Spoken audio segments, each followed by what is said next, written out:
Nagaa akkam jirtan baga gara Nagaa Tiyuubii deebitanii nagaadhaan dhuftan. Chaanaaliin keessan chaanaaliin Nagaa Tiyuub barnoota afaan Ingiliffaa afaan Oromootiin bifa salphaa fi bifa baay'ee isinii galuun kan qophaa'edha waan ta'eef iyyuu warroonni haarawaa taatan sabskiraayib godhuudhaan mallattoo bilbilaa san tuquudhaan viidiyoo nuti hojjennu kan ammoo viidiyoo barumsaa yeroo baay'ee afaan Ingiliffaa afaan Oromootiin akkasumas afaan Amaariffaa yoo baruu barbaaddan chaanaalii kana keessatti baruu dandeessan. Kanaaf iyyuu sabskiraayib gochuudhaan viidiyoon hedduullee hojjetamanii jiranii seentanii too ilaaluu ni dandeecha. Viidiyoo 300 olitti hojjetamee jira waan ta'eef jechuudha.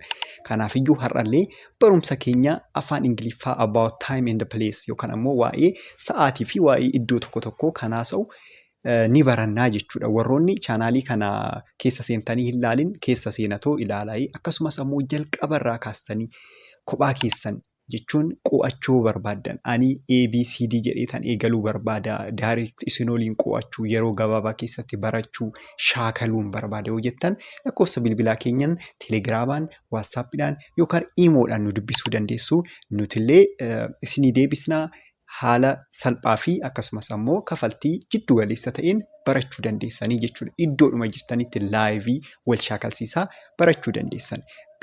Okay. Amma gara barumsa keenyaatti dabarraa jechuudha. Okay. Maal jedha tokkoffaanii sa'aatii meeqa jechoota kanneen amma qabadhaa.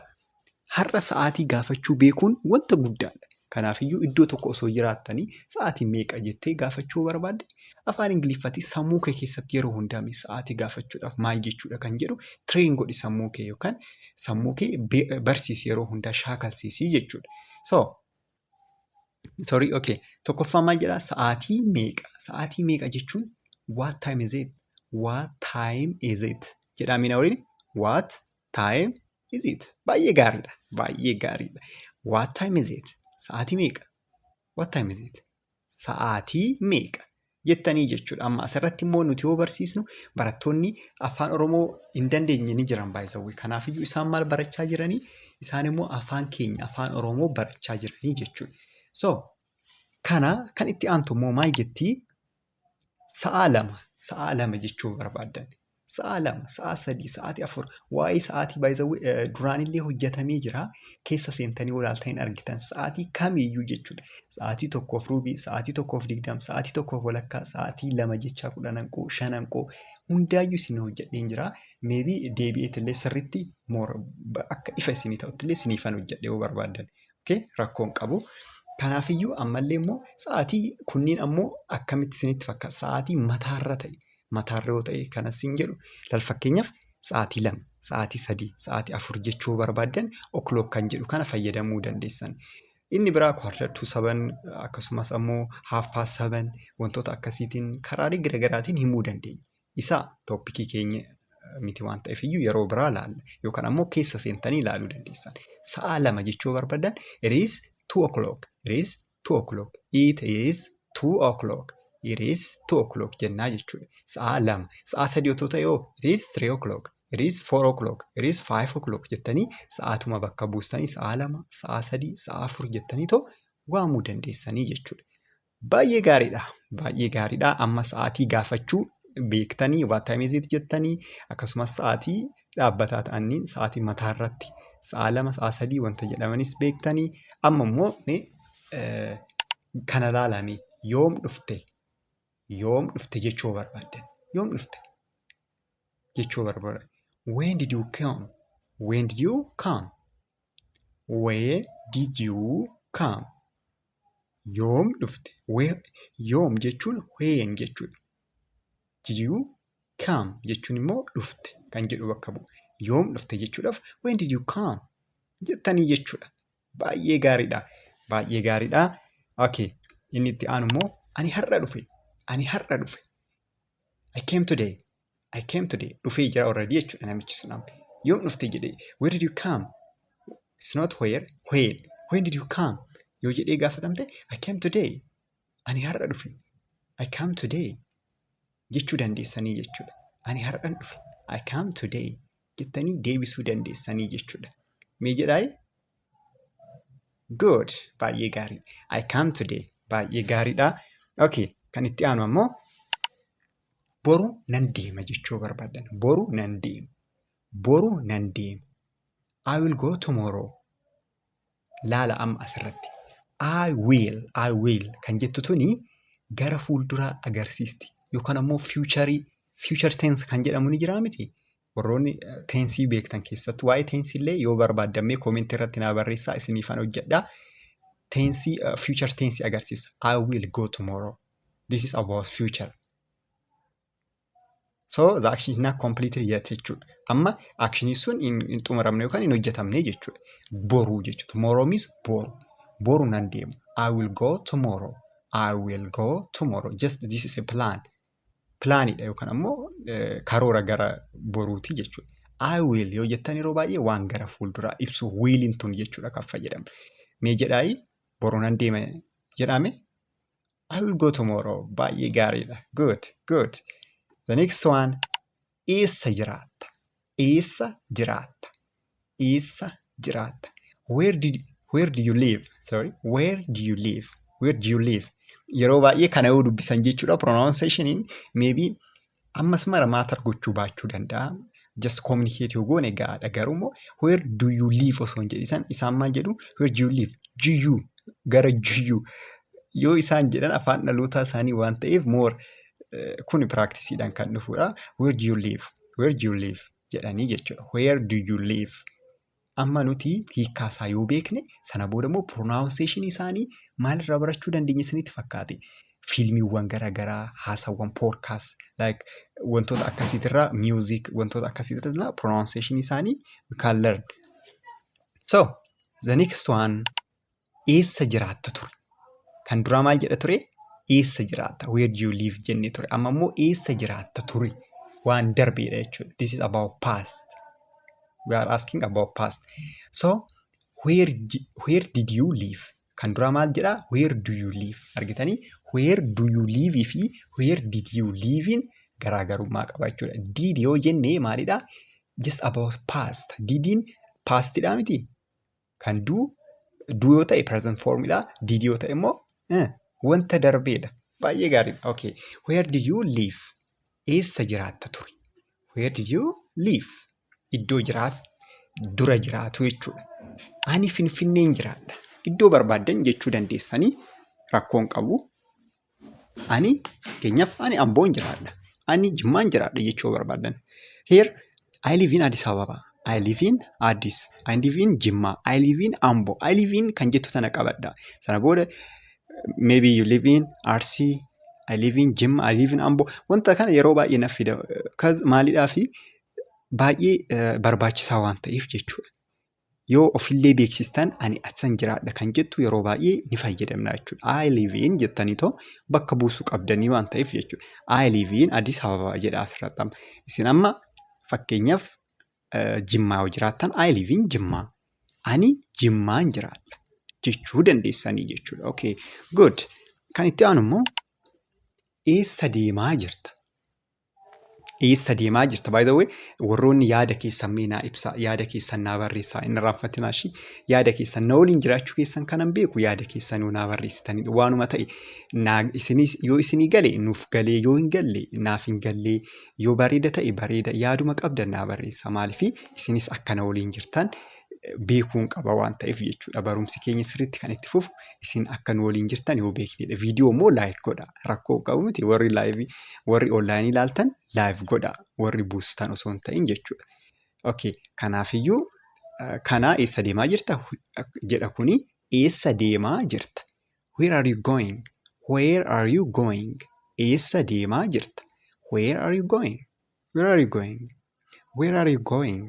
Eessa deemaa jirta? Baay'ee gaariidha. Gara mana barumsaa deemaan jira. Gara mana barumsaa deemaan jira. I am going to school. I am going to school. I am going to school. Gara mana barumsaan deemaan jira.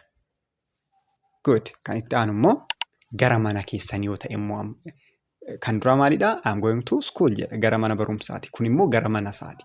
Gara manaan deemaan jira. Gara manaa deemaan jira. I am going home. I am going home jennaa jechuudha. There is no to here. I am going home. Gara manaa deemaan jira. Mee jedhaayi gara manaan deemaan jira jedhame? I am going home. Okay.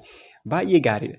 Okay, mee amma isin immoo koomentii irratti gara hospitaalaa okay, gaarii mitiiti. Anyway, mee barreessa gara hospitaalaa deemaan jira jedhaa barreessaame. Okay. Kan itti aanu immoo bultii meeqa turta? Bultii meeqa turta? Bultii meeqa turta? Namni tokko amma isin bira ta'uu danda'a, iddoo biraa dhaqee ta'uu danda'a. Hammam turta? Yookaan hammam achi turta? Achi teecha jechuu barbaaddan bultii meeqa turta jechuudhaaf how many days will you stay? How many days will you stay? How many days will you stay? Sorry. Jettanii jechuudha. Bultii meeqa turta? How many days will you stay? Jettani. Stay jechuun turuudha iddoo tokko. Stay here osoo hin jedhee amma namni tokko as turii jechuu isaati. How many days jechuun immoo guyyaa meeqa yookaan bultii meeqa? Will you stay? Turta. Waan gara fuulduraati. Amma turuun isaa gara fuulduraa waan ta'eefi jechuudha. Okay. Kan itti aanu ammoo yaada keessan hin irraanfatinaa. Warroon onlaayiniidhaanis barachuu barbaadan na dubbisuu keessan hin irraanfatinaa. Okay. Inni eessa jira? Inni eessa jira? Where is he? Where is he? Inni eessa jira? Where is he? Inni eessa jira? Isheenoo eessa jira jechuu eessa jirti jechuu barbaadanoo where is she? Jechuu dandeessanii jechuudha. Okay, kan itti aanu tulluu sana irra jira. Tulluu sana irra jira. He is on that hill. He is on that hill. He is on that hill. Jechuu dandeessan. Tulluu sana irra jira jechuu barbaadanii jechuudha. Warroonni direct onlineidhaan dafeetan barachuu barbaada jettan ammoo maal gootanii lakkoofsa bilbilaa keenya nu dubbisaa. Sana booda immoo telegiraamaan, iimoodhaan, waatsaappiidhaan akkasumas immoo googil miitii ta'uu danda'a. Zuumidhaanis kan isinitti toleen barachuu dandeessanii jechuudha. Kanaaf har'a maalii kan barannu shopping and numbers jedha. Shopping amma gabaa keessatti ta'uu danda'a. Wantoonni kun meeqa kafaltiisaa beekuu barbaaddan kuni rakasa kuni maal jenna wuddiidha. Yookaan ammoo afaan Amaariffaatiin wuddiinii maalidhaa qaaliidha jechuu barbaaddan akkamitti akka jettan afaan Ingiliffaatiin barannaa jechuudha. Kana booda isiniif salphata. Garuu viidiyoo kanamee hiriyoota keessanii sheer godhaa. Akkasumas laayik gochuun irraanfatina. So maalirraa eegallaa? Sariin dutaa jira Dubaay. Okay. Maalirraa eegallaa? Kuni meeqa? Kuni meeqa? How much is this? How much is this? How much is this? Na waliin jedhame how much is this? Kuni meeqa? Kuni meeqa? How much is this? Jettanii jechuudha. Wanti tokko qarshii meeqan akka bitamu gaafachuu deemtan. Fakkeenyaaf gabayaa deemtanii kuni meeqa jechuu barbaadan maal jettanii jechuudha. Keessattuu warroota biyya alaa jirtaniif how much is this? How much is this? Harkaan qabdanii ta'uu danda'a. Akkanatti gaafachuu dandeessanii jechuudha. Good. Kan itti aanu immoo qaaliidha. Qaaliidha. It is expensive. It is expensive. Wanti tokko qaaliidha. Oh, kuni qaaliidha jechuu barbaadan it is expensive. It is expensive. Jechuu dandeessanii jechuudha. It is expensive. Expensive jedhame expensive. It is expensive. Qaaliidha jechuudha. Expensive jechuun wanta qaalii ta'e tokko jechuudha. Kafaltii xiqqoodhaan kan hin bitamne tokko jechuudha. Qaaliidha jennaa jechuudha. Good. Expensive jechuun qaaliidha. Baay'ee isin fayyadii qabadha. Kan itti aanu immoo the next one gatii. Gatii jechuun maal jechuudha? Gatii. Amma gatii kan dura isinii fide wayifan qabadhaa dura. Gatii jechuun price. Price jenna afaan Ingiliffaatiin. Price means in afaan Oromoo you can say gatii jechuu dandeenya jechuudha afaan Oromooti. Gatii jechuun price. Wanta tokko value wanta tokko kan ittiin ibsinu. Maaliif jennaa? Gatii jenna yookaan ammoo price jenna jechuudha afaan Ingiliffaatiin. Amma tana naa qabadhaa. Jecha tana naa qabadhaa. Good. Gara itti aanutti dabarraa jechuudha. Yoon isin jalaa muddame mee koomentii irratti natti maayi. Warroonni teelegiraama kiyya jooyin gochuu barbaadan liinkii isaa lakkoofsa bilbilaa kanaan na dubbisaa ta'us liinkii isaa isiniifan ergaa. Sana booda immoo liinkiiwwan yuutuubii ta'uu danda'a, kan tiiktookii ta'uu danda'a. Akkasumas ammoo barnoota garaagaraa yuutuubiis tiiktookis seenuu kan hin dandeenye barattoonni maal gootanii isaan seenuu dandeessan achirratti barachuu dandeessan waan ta'eef iyyuu isaan na dubbisuu keessan hin irraanfatinaa jechuudha. Kafaltii maal hin qabu chaanaalii teelegiraamaa seentanii ta'u akkanumatti wantoota garaagaraa yeroo garaagaraa gadhiisaman barachuu dandeessanii jechuudha. Akkasumas guruppii keessa immoo barattoonni hedduu jira waan ta'eef isaan waliinis shaakaluu walis barsiisuu dandeessan. Good. Kan itti aanu gatii gadi naa buusuu dandeessaa? Gatii gadi naa buusuu dandeessaa? Laala amma duratti gatii jechuun maal jechuudha isiniin jedhe? Price. So gatiisaa gadi naa buusuu dandeessaa? Gatiisaa gadi naa buusuu dandeessaa? Maal jechuudha? Can you reduce the price for me jedha dhumarratti. Can you reduce the price for me? Can you reduce the price for me? Can you jechuun dandeessaa jechuudha miti. Can maaliif fayyadamna? Usually for ability. Dandeettii tokko ibsuuf. Dandeessaa? Laala asirratti. Can you reduce yoo jenne gadi buusuu dandeessaa jechuudha. Foormii yoo itti daballe garuu gadi naa buusuu dandeessaa? Laala amma suutan isinii dubbisa amma laala. Can you reduce the price for me? Can you reduce the price for me? Gatiisaa gadi naa buusuu dandeessaa? Can you reduce the price for me? Jennaa jechuudha. Baay'ee gaariidha. Good. Bareeda na waliin jirtanii. Mee amma immoo kan itti aanutti dabarraa gadi buusuu yookaan hir'isuu jechuun maal jechuudha? Reduce jechi reduce jettuun maal jechuudha? Duratti amma kan irratti fayyadamne irratti can you reduce the price for me faa kan jenne irratti reduce the price jennee turre.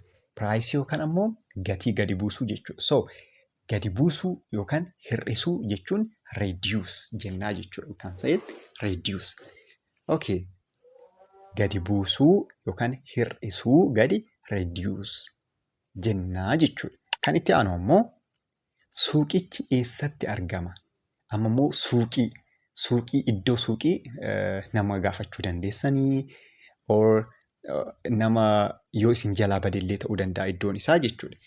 Maal jettan kanaafiyyuu suuqichi eessatti argama? Suuqichi eessatti argama? Where is the shop located? Locationin argama wanta iddoo tokkooti. Where is the shop? Shopin immoo suuqiidhaan ture. Where is the shop located? Where is the shop located? Suuqichi eessatti argama ture. Where is the shop located? Where is the shop located? Suuqichi eessatti argama? The next one.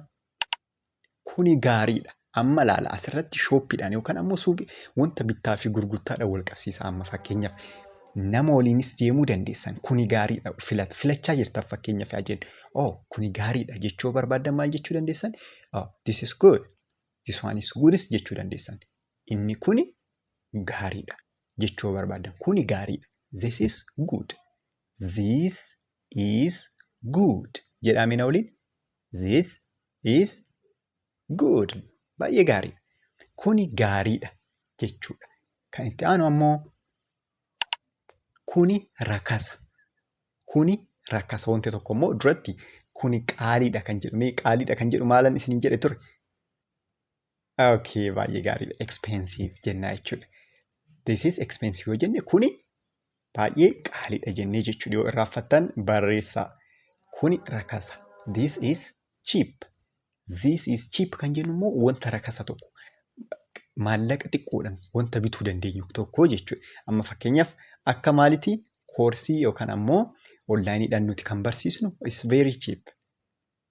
Kafaltii gadi bu'aa ta'een onlaayiniidhaan direct nu waliin barachuu dandeessanii jechuudha. Kuni rakasa. This is cheap. This is cheap jennaa jechuudha. Good. Kan itti aanu immoo akkamiin kafala?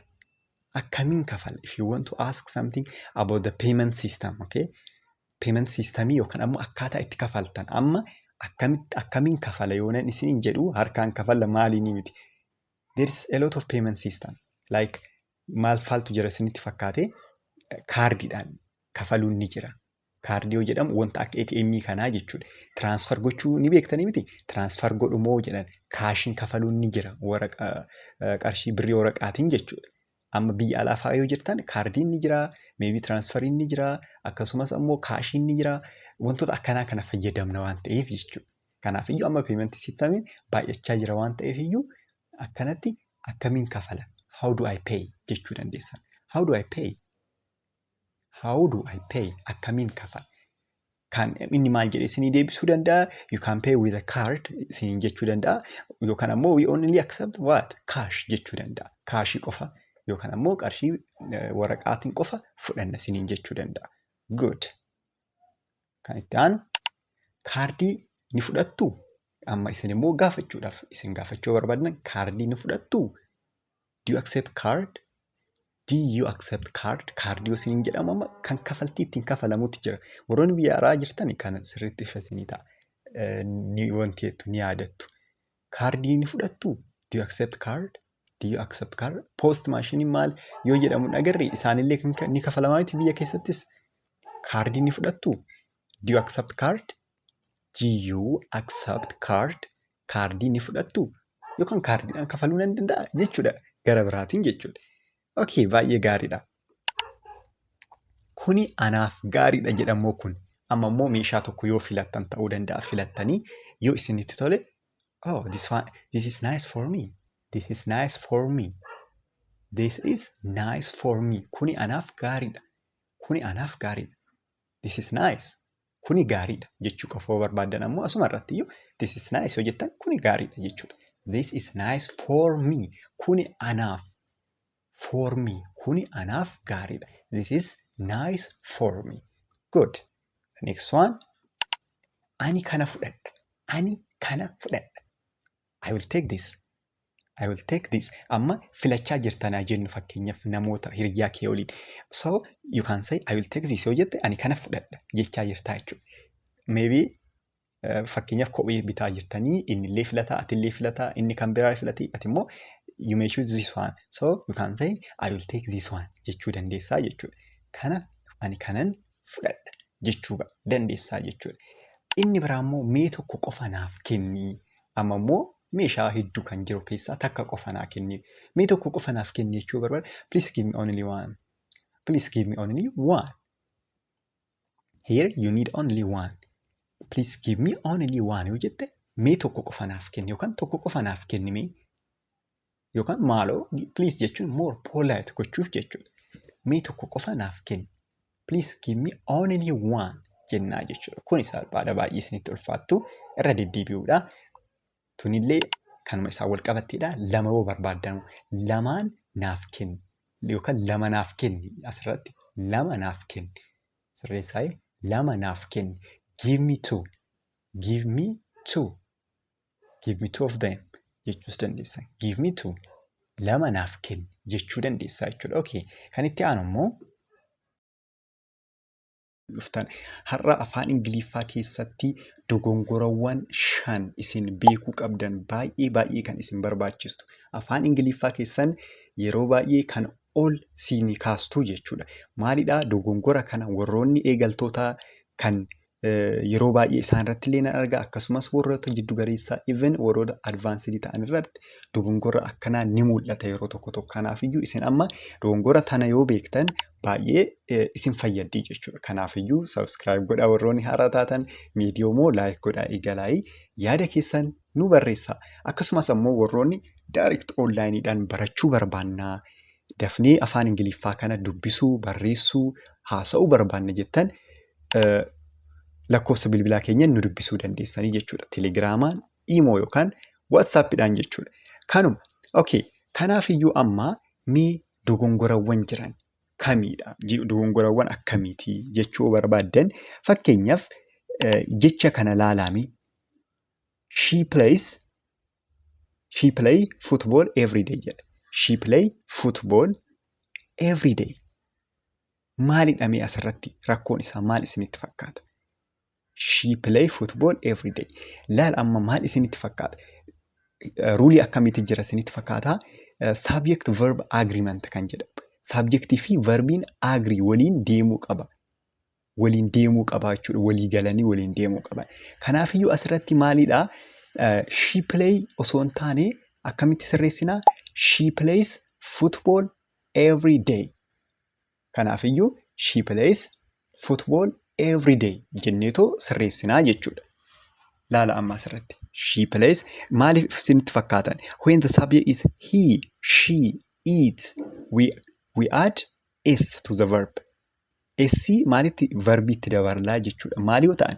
She yoo ta'an fakkeenyaaf she plays jettanii jechuudha. He plays jettan malee play qofan jettanii jechuudha. Maaliifii she, he fi it kan jedhamtu tun yoo dhufanii jechuudha. Laala amma kun kashiidhaan fakkeenya fudhanneedha. Amma fakkeenya lammaffaa yoo laallu fakkeenyaaf she like coffee ni jennaa? She like coffee ni jennaa? No, we can't say that. She likes coffee jenna. Why? We need to add s to the verb. Maaliifii she waan jedheef jechuudha. She yoo ta'e maalii itti dabaluu qaba jenne? Itti dabaluu qabna jennee jechuudha. Kanaafiyyuu kana amma fakkeenyi sadaffaan ammoo he play football. Sirriidhaa kun? He play football hin jennuu jechuudha. Maal jechuu qabna? He plays football. We need to add s to the verb. Verbi irratti s dabalaa jechuudha amma asirratti. He plays football jettanii maal gootan? Sirreessitanii jechuudha. He plays football jettanii sirreessuu dandeessan. Kanaafiyyuu fakkeenya sadii laallaa misteekiiwwan yookaan dogongorawwan hundaa irratti jechuudha. So the second mistake is using a or an incorrectly. Amma kunniin ammoo a fi ani haala sirrii hin ta'iniif fayyadamuudha. Let's see. Fakkeenyaaf amma a apple and banana. This one is mostly for beginners. Kuni warroota jalqabaatiif irra caalaa baay'ee kan rakkisu. A apple ni jedhama? Jedhamu miti? An banana hin jedhamu. Kanaafiyyuu maalidhaa fakkeenyaaf an apple jenna. An apple. A banana jenna. Maaliif? Warroonni kun kana hin beekne laala amma booda ifa isinii taati waan ta'eef jechuudha. Ruuliin isaa maalidhaa? Use an before vowel sound. Vaawulii yookaan ammoo dubbachiistuu dura aanii fayyadamtan. Argitanii miti? Dubbachiistuu 5 qofa jira. Kanaafiyyuu aan kan jettu tana maal dura fayyadamtanii?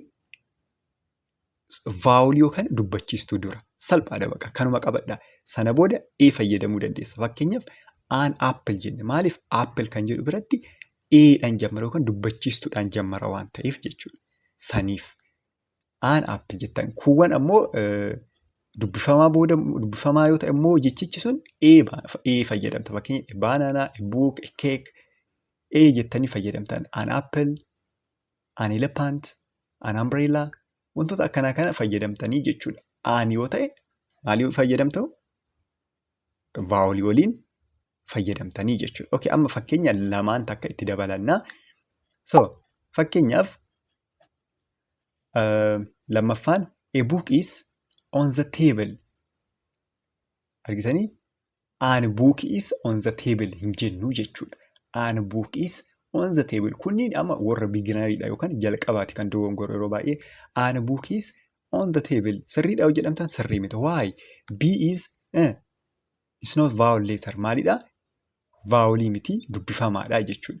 So, konsonantii waan taateef jechuudha. B'n book kan jettu fayyadamuu qaba. So, the correct a book is on the table jennaa jechuudha. Okay. Fakkeenyi sadaffaan ammoo a orange is sweet. Is it correct? A orange is sweet. Sirriidhaa kun? Sirrii miti. Why? An orange is sweet jennaa jechuudha. An orange is sweet jenna. Why?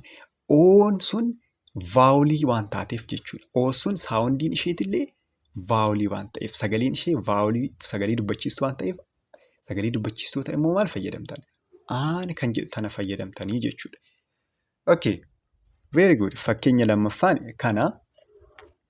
Inni biraa immoo ruulii sadaffaa gara ruulii sadaffaa yoo dabarru seerri sadaffaan yookaan dogoggora yeroo baay'ee namoonni wanti jedhan wrong use of proposition. Proposition karaa garaagaraatii baay'eedhaa kan fayyadamnu garuu har'a tokkoon isinitti himaa jechuudha. Tana qabattan. Let's say I am good in English. Kun sirrii isinitti fakkaataa? Mee kun amma warroonni jiddu galeessaatillee yaalame. I am good in English. Is it correct? Or something is wrong with this? Right? I am wrong in English. Hin jedhamu. Maalidha? I am wrong. I am good at English. Maal isinitti fakkaate? After good use at, not in. Gudii booda maal fayyadamtan? Aatii fayyadamaa. Wanta tokko amma fakkeenya iskiilii keessan amma ibsaa jirtan. I'm good as English yoo jettan afaan Ingiliffaa kiyya bareeda jechaa jirtan miti. Afaan Ingiliffaa irratti bareeda jettan. Kanaafiyyuu gudii booda aatii fayyadamtanii jechuudha kontekstii akkanaatti irratti yeroo baay'ee. Kana ilaalaa. Fakkeenya akka baratameef. So fakkeenyonni biraa immoo waanuma propositioniti maybe good ta'uu baachuus danda'a. Dirqama good qofaa miti yeroo hundaa kan nuu dhufu garuu amma lamaan takka waan isinitti itti dabale ni ilaaltu jechuudha. Fakkeenyaaf she is interested on music ni jedhama meekan. She is interested on music. Sirriin isaa maal isinitti fakkaate? She is interested in music jedha. Amma laala asirratti maaliin interested kan jettu tana laala. Interested kan jettu yoo dhufte maal jettan? In kan jedhu fayyadamtan. She is interested in music. It's not on music. She is interested in music jettanii jechuudha. On music osoo hin taane in music jettanii jechuudha. Kana qabadha. Fakkeenya sadaffaan ammoo he depends in his parent. Laala amma immoo in illee iddoo itti fayyadamne ni jira jechuudha. He depends in his parent. Kana ni jenna? Hin jennu. Maaliif? Depends kan jedhu sana yoo dhufe on kan jedhu fayyadamnaa jechuudha. Depends. Amma asirratti keywordiin isaa depend kan jedhu sana. He depends on his parent jettan. He depends on his parent. Kanaafiyyuu laala amma asirratti depend kan jedhu kun yoo dhufe onidha. Depends on. Laala dhaggeeffadha. Depends on jettanii interested in jettanii good at jettanii jechuudha. Laala kana addaan baafachuu qabdanii. Okay. Inni biraa immoo afraffaan jechuudha. Misteekiin yeroo baay'ee dogongorri afaan Ingiliffaa keessatti uumamu. Inni afraffaa maal isinitti fakkaate? Confusing tensiiwwaniin yoo fayyadamnu yookaan hennaa yoo fayyadamnu yeroo dogongorru jechuudha. Fakkeenyaaf I go to school yesterday. I go to school yesterday. Sirrii isinitti fakkaata? This one is wrong, right? I go to school yesterday. Sirrii miti. Maaliif? Yesterday dha wanta darbe kan ibsinu sana immoo maalidhaafi verbii past form yookaan ammoo darbeenna agarsiisu fayyadamuu qabna. I went to school yesterday jechuu qabna. Go to osoo hin taane gootuun present formidha. Yesterday kan jedhu immoo pastidha. Waliin deemuu waan qabuuf I went to school yesterday. I went to school yesterday. You can say that. Akkasii jechuudha.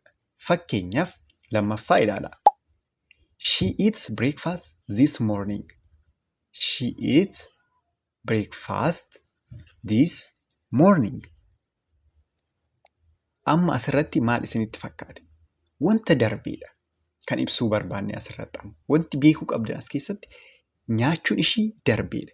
Ganama darbe. Amma fakkeenyaaf isheen gara sa'aatii 5-6 haasa'aa jirti haa jedhu. Garuu kan nyaatte ganama. Already nyaatteerti. Kanaafiyyuu isheen nyaattee jirti. Nyaattee turte. Wanta darbe ibsaa jirtan. Kanaafiyyuu this morning illee ta'u she ate already. The action is already completed. So she ate breakfast this morning. Isheen qorsee ishee yookaan ciree ishee ganama kana nyaattee jirti. Already completed action. So we use past form here. Fayyadamnaa jechuudha. Akkana. Amma immoo fakkeenya sadaffaa ilaalaa. They play football yesterday. Amma kun fakkeenya tokkoffaati wal fakkaataa. Tensiin kun amma maalidha? They play football yoo jennu present formidha miti. Yesterday kan jedhu immoo pastidha. Akkana xiqqoo waliin wanti ta'a waldha. Kanaafiyyuu maal goona? They played football yesterday. Played goonaa past formii goonaa jechuudha. Akkana. So kana amma immoo kan dhumaa jechuudha. Kan dhumaa double negative kan jedhamu jira jechuudha. Use only one negative words in a sentence kan jedhu jira afaan Ingiliffaa keessatti. Sentensii tokko keessatti negatiivii tokko fayyadamaayi kan jedhu jechuudha. Laala amma fakkeenyaaf I didn't see no one. I didn't see no one. Sirriidha kun? Sirrii miti. Maaliif? I didn't kan jedhu kunis negatiiviidha. No one kan jedhullee maalidha? Negatiiviidha. Kanaafiyyuu no, didn't, did not, waan lama fayyadamne jechuudha. Garuu ruuliin keenya maal jedha? Use only one negative word in a sentence. So, to follow this rule, I didn't see anyone jedhneetoo maal gochuu dandeenya? Sirreessuu dandeenya jechuudha. I did not see anyone. I did not see anyone jechuu dandeenya jechuudha. Let's see the second example. She doesn't have nothing. She doesn't have nothing. There's something is wrong here. Doesn't is negative. Nothing is negative. There's two negative here. So we need to take only one negative here. She doesn't have nothing. Doesn't kan jedhullee negativeidha. Nothing kan jedhullee negativeidha. She doesn't have anything jedhaatoo jijjiira. She doesn't have anything. Nothing hanga jettan anything jettanii maaliif negative already ni qabdan. Isheen homaa hin qabdu jechuu barbaaddan. She doesn't have anything. Isheen homaayyuu hin qabdu jechuu barbaaddanidha. Kanaafiyyuu maal jettanii? She doesn't have anything. Why? We don't usually use two negative in a sentence. Okay. The third one is, the third example, we can't find nowhere to go. Here, there is two negative here also. Can't and nowhere. So we need to omit one of negative words here. We can't find nowhere to go. We can't find anywhere to go. We need to correct like this.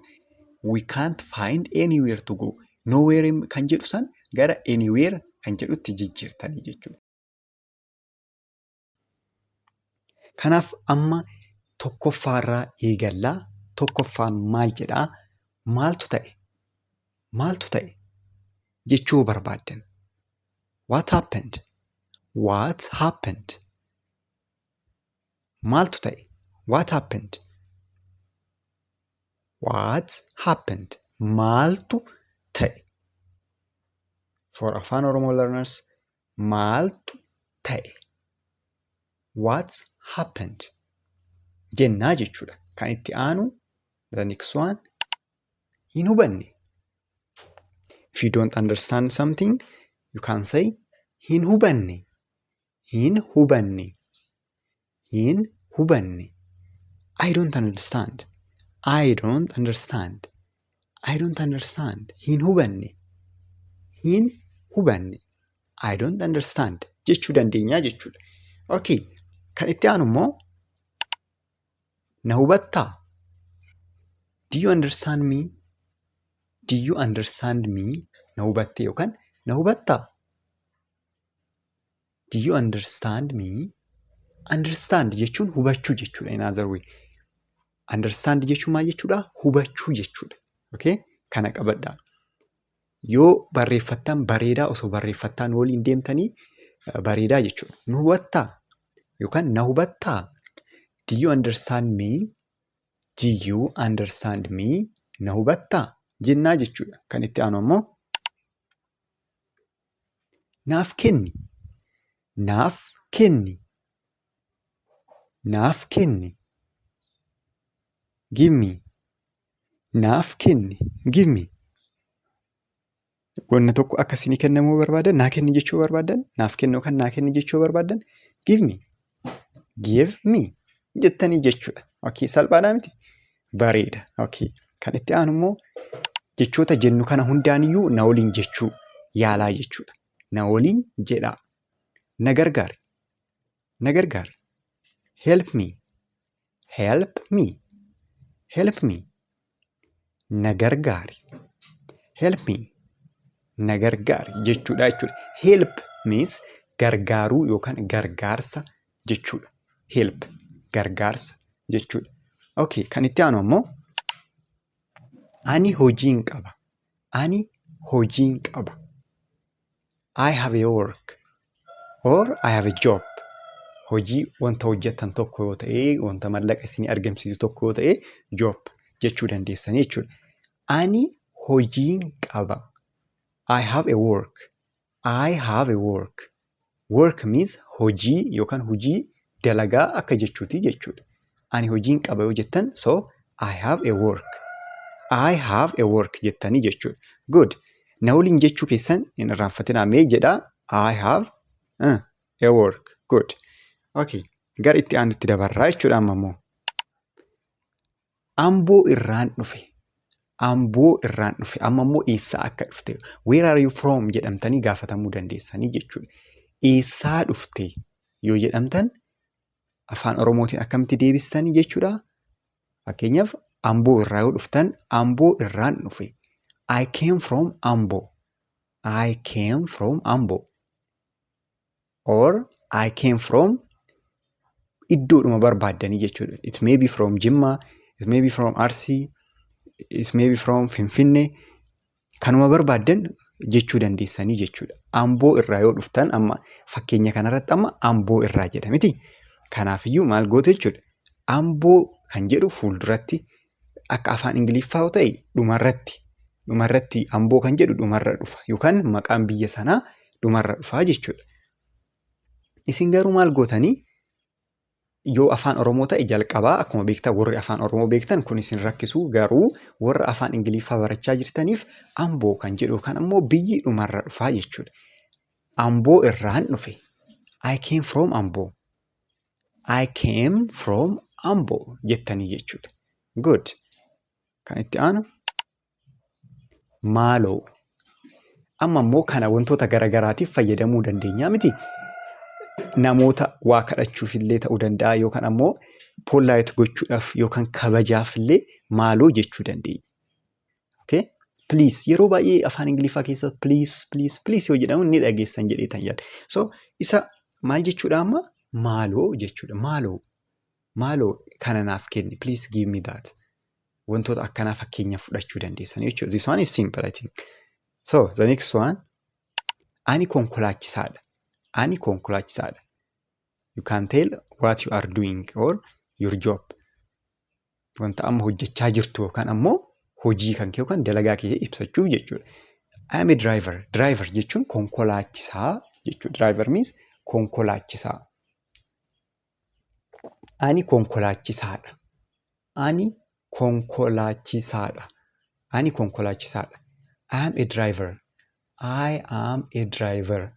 Jettanii jechuudha. Okay, warroonni konkolaachisaa taatan amma what do you do yoo jedhamtan I am a driver jechuu dandeessanii jechuudha. So the next one inni konkolaachisaadha. Inni konkolaachisaadha. Duratti waa'ee keessan ibsaa turtan. It's about you. But now about he. He is a driver. He is a driver. Inni konkolaachisaadha. So you are talking about him. He is a driver. Inni konkolaachisaadha. The first one is you are talking about yourself. I am a driver. But this one is he is about him. He is a driver. Inni konkolaachisaadha. Jettanii jechuudha. Kan itti aanu isheen bareedduudha. Isheen bareedduudha. Bareeduma ibsu. She is beautiful. She is beautiful or beautiful. Okay, it's about pronunciation. Isheen bareedduudha. Bareedduudha. Sorry, asirratti D lama gochuu ni dandeessanii. Isheen bareedduudha. She is beautiful. She is beautiful. Okay, beautiful jechuun amma asirratti maalidha? Bareeda jechuudha. Bareedduu keessattuu shamarraniif fayyadamnaa jechuudha kan. Shamarraniif bareeddoo taate maal jennee fayyadamna jechuudha. Beautiful kan jedhu kana fayyadamuu dandeenya jechuudha. Dhiiraaf kan biraaf fayyadamna isa sanittan hima. Inni bareedaadha jechuudha. Asirratti illee sorry yoo barreeffamu editoo godhamu yoo barreeffamu wanti dogongora qabaa bareedaadha jedha bareedaadha jedhaatoo sirreessaa warri afaan Oromoo beektanii there's a mistake here in spelling. So bareeda inni bareedaadha. Inni bareedaadha. He is handsome. Argitanii dhiiraaf yoo ta'e handsome jennaa jechuudha. He is handsome. Dubaraaf yookaan shamaraaf yoo ta'e maal jennaa? She is beautiful. Amma dhiiraaf he is beautiful hin jennu jechuudha. Handsome jedhama dhiiraaf. Argitanii miti? Inni bareedaadha. Afaan Oromootiin isheenis bareedduudha jechuu dandeessanii innis bareedaadha jechuu dandeessan. Rakkoon qaba. Afaan Ingiliffaatiin garuu dubaraaf yoo ta'e she is beautiful akkasumas dhiiraaf yoo ta'e immoo he is handsome jechuu dandeessanii jechuudha. Okay, bareeda. Kan biraa immoo nama tokko akka jaalattan ibsuuf amma afaan Oromootiin sin jaaladha. Sin jaaladha jettan. I love you. I love you. I love you. Sin jaaladha. Sin jaaladha. I love you jechuu dandeessanii jechuudha. Sin jaaladha. I love you. Egaa warroonni dubbisaa jalqabarraa kaastanii barachuu barbaaddan afaan Ingiliffaa, afaan Amaariffaa, afaan Oromiffaattis ta'uu danda'a. Akkasumas ammoo barnoota biraatillee ijoollee keessaniifis ta'uu danda'a. Onlaayiniidhaan akka qo'atan kan barbaaddanoo ta'e lakkoofsa kanaan nu dubbisaa. Telegiraama irratti keessattuu osoo nu dubbistanii yeroo baay'ee aaktiiviidha. Barnoota kamiiyyuu ta'uu danda'a. Barsiisota hedduu waan qabnuuf onlaayiniidhaan barachuu danda'anii jechuudha. Okay, gara barumsa keenyaa kan itti aanutti yoo dabarru ishee nan jaaladha. Ishee nan jaaladha. Laala amma asirratti I love you jechuun maal jechuudha jenne? Sin jaaladha. I love you yoo jenne sin jaaladha jechuudha. Ishee nan jaaladha jechuu barbaaddan ammoo I love her. Ishee I love her. Ishee nan jaaladha. I love her jennaa jechuudha. The next one eessa? Eessa iddoo gaafachuudhaaf. Eessa? Where?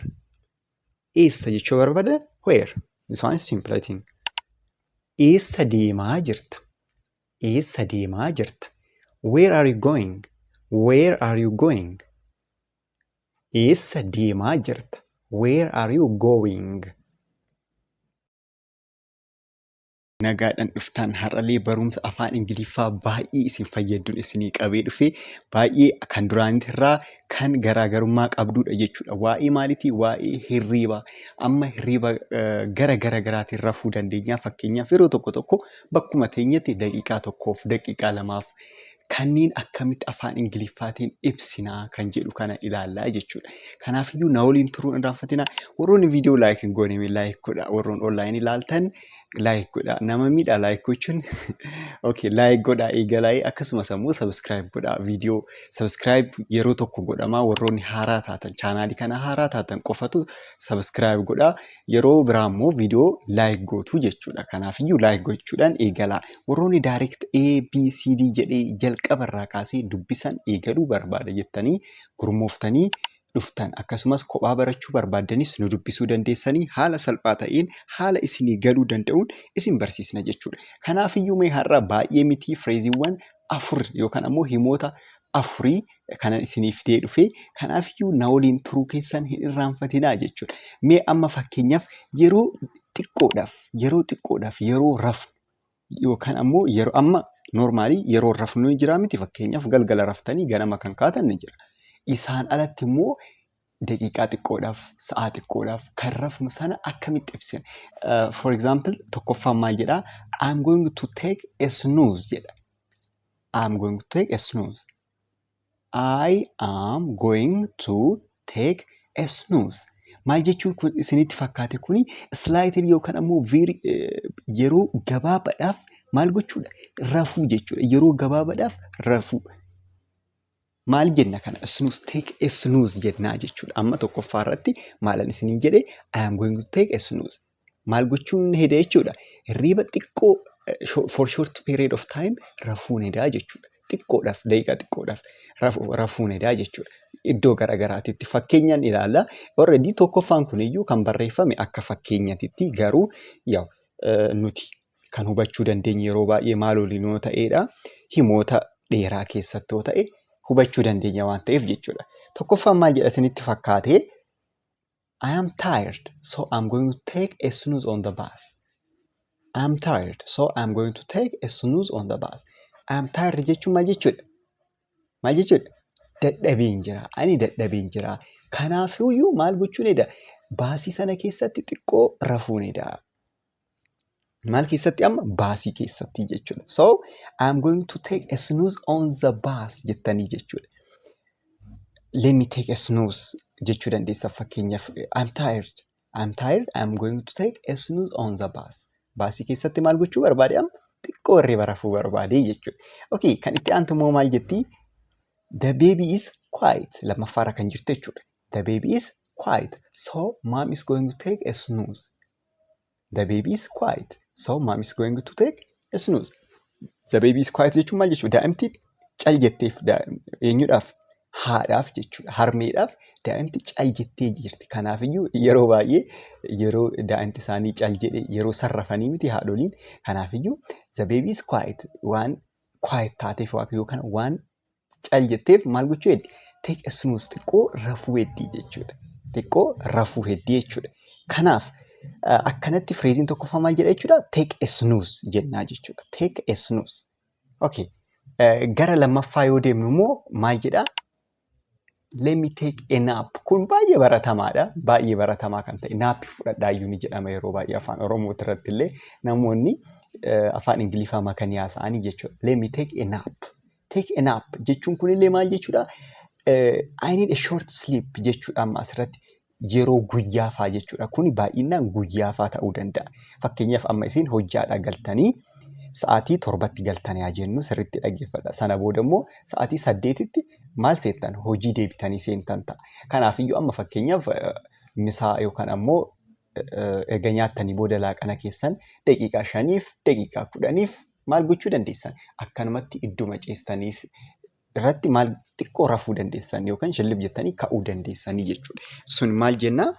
Naap jettanii jechuudha. Naap. Let me take a nap. Naappii xiqqoo fudhadha jedha akkanatti. Let me take a nap. Naappii xiqqoo fudhadhaa jechuudha. Let me see example. Amma fakkeenya ilaalamee kan gurraachaan barreeffame achi jalatti. I can't study now. I can't study now. Let me take a nap first.